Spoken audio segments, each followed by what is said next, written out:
Let's talk about the middle class, the group everyone wants to join. It's the dream for millions, the sweet spot where life feels balanced and full of possibility. Whether you're growing up in a small town or a big city, the idea of making it usually means landing somewhere in the middle class. It's the Goldilocks zone, not too rich, not too poor. It's where you can afford a few comforts, but you're not so wealthy that you're out of touch with everyday life.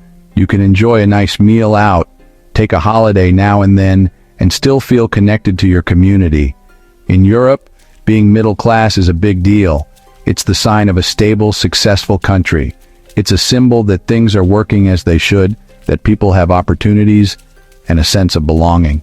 Politicians love to promise to protect it because a strong middle class means people can buy things, pay taxes, and plan for the future.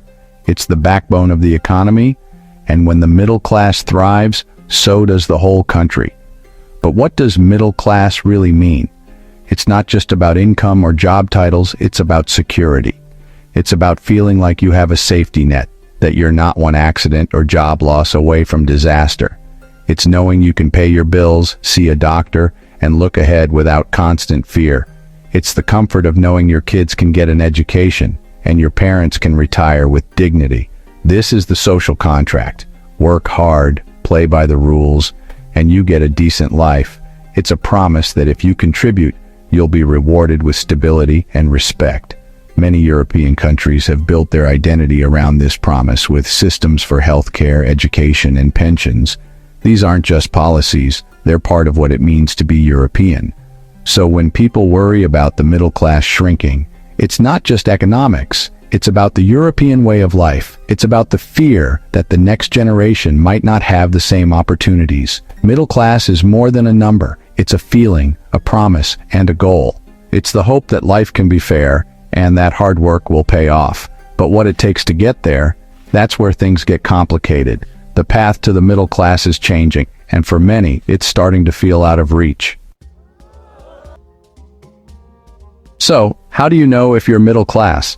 Economists say it's about earning between 75% and 200% of your country's median income. The median is the middle. Half earn more, half earn less. But the actual numbers vary wildly across Europe. In Luxembourg, you might need between $40,000 and $107,000 a year to be middle class. In Romania, it could be just $6,000 to $16,000. That's a huge gap. Middle class is relative. It depends on where you live. A salary that's comfortable in Spain might feel tight in Switzerland. You can't just look at a number and say, that's middle class. You have to ask, middle class where? The same income means very different lifestyles across Europe. Europe isn't one economy. It's a patchwork of realities. The numbers tell a story of diversity, not uniformity. Europe's middle class comes in many flavors. Picture Europe as an apartment building. Penthouses like Switzerland and Luxembourg, upper floors like Germany and France, and ground floors in Eastern Europe. In Switzerland, middle class means $45,000 to $120,000 a year. In Germany or France, it's more like $24,000 to $64,000. Southern Europe, Italy, Spain, Portugal, has lower incomes, but also lower costs. In Spain, middle class starts at $16,000. Eastern Europe, Poland, Greece, has even lower ranges, sometimes under $10,000. The dream is the same, but the starting line is different. Cost of living and job security also vary, shaping what middle class feels like. For some, it's stability. For others, it's a struggle to get by. Economic prosperity isn't spread evenly. The middle class dream is universal, but the path is unique in every country. Europe's income divide is real, and it matters. Let's talk taxes, because your salary isn't what you actually spend. What you see on your contract is just the starting point. The real story is what's left after the government takes its share. In Europe, taxes can take a big bite, but they fund healthcare, education, and social safety nets. These aren't just abstract benefits. They're services you and your family use every day, from doctor visits to public schools and reliable trains. In Denmark or France, middle-class taxes can reach 40% or more. That sounds steep, but it's the price for a society where basic needs are covered and everyone has a safety net. Imagine two people earning $50,000. On paper, it looks the same. But in Sweden, you might take home about $32,000 after taxes and social contributions. That's your real spending money. In Ireland, the same salary leaves you with closer to $38,000. That's a noticeable difference, and it shapes how much you can save, spend, or invest. That's a big difference in spending power. It affects your daily choices, from groceries to holidays, and even how much you can put aside for the future. What matters is your disposable income, what's left after taxes. That's the money you actually control, the cash in your pocket at the end of the month. High taxes mean more public services and less personal risk. You don't have to worry as much about medical bills, tuition, or sudden emergencies. It's a trade-off, less cash in your pocket, but more security if things go wrong. For many, that peace of mind is worth the higher tax bill. For many Europeans, that's a deal worth making. It's about building a society where everyone has a fair shot and no one is left behind. The real question isn't what you earn, but what you keep and what you get in return.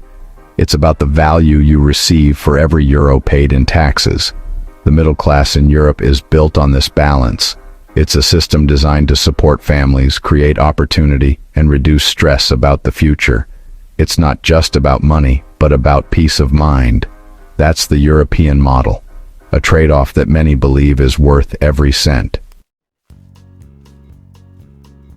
After taxes, the next big factor is cost of living. Your euros go further in some places than others. In Zurich or Oslo, rent and groceries can eat up even a high salary. A one-bedroom in Zurich? $2,500 a month. But in Warsaw or Lisbon, the same apartment might be $800. So a lower income in Portugal can buy a comfortable life, while a higher income in Norway might feel tight. This is purchasing power, the real measure of your lifestyle. It's why people move from expensive cities to more affordable ones. The same salary means different things depending on where you live. A high income is only good if it outpaces your expenses. Many chase a better quality of life by moving to where their money stretches further. In Europe, context is everything.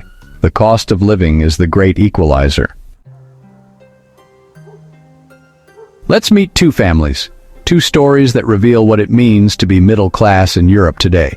First, the Schmidts in Munich, Germany, a family of four living in a leafy suburb just outside the city center. And then, the Silvas in Lisbon, Portugal, a family of four as well, making their home in a lively neighborhood near the coast. The Schmidts earn $90,000 before tax, taking home about $55,000 after deductions.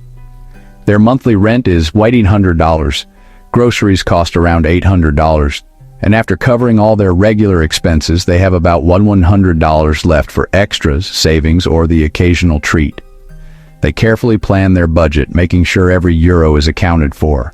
The Schmidts enjoy a sense of security, access to excellent public health care, and nearly free university education for their children. Life is comfortable, but it requires careful financial management and planning for the future.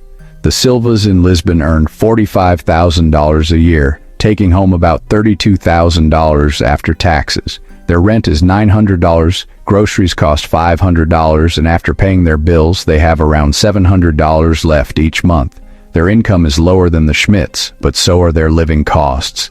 Everyday expenses, from rent to groceries, are more affordable in Lisbon, allowing the Silvas to stretch their budget further.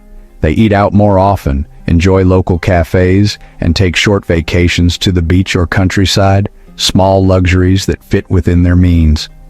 Like the Schmidts, the Silvas also benefit from public services, including healthcare and education, which help ease the pressure on their budget. Both families are solidly middle class, but their day-to-day realities are shaped by where they live and what their money can buy. Their financial scales are different, but what truly matters is the sense of security and stability they feel, not just the size of their paycheck.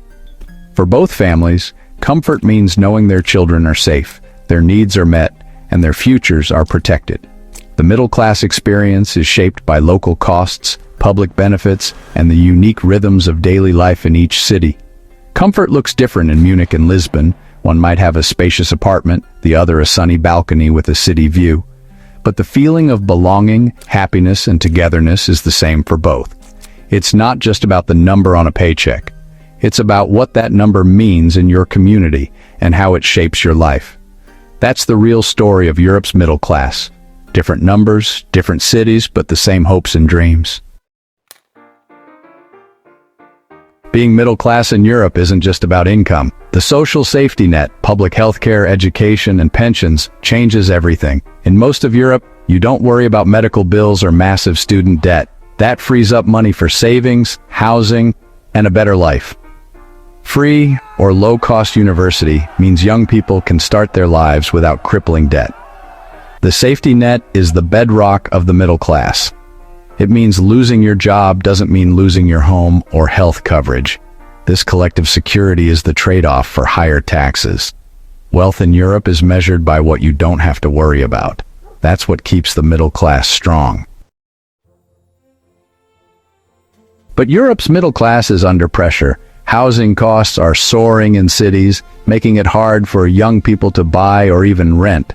The dream of home ownership is slipping away for many. Job security is fading, replaced by short-term contracts and gig work. Wages aren't keeping up with the cost of living. People are working hard but feel like they're treading water.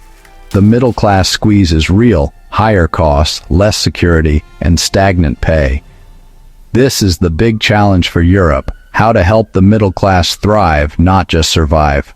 The future depends on finding solutions to these problems.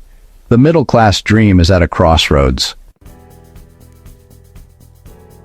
So, what does it mean to be middle class in Europe today? It means access to healthcare, education, and a safety net that many envy. But it also means facing new uncertainties: rising costs, job insecurity, and less upward mobility.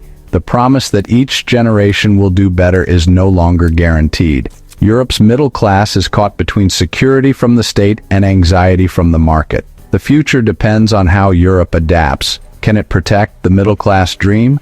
Will leaders find ways to make housing affordable and share prosperity more widely?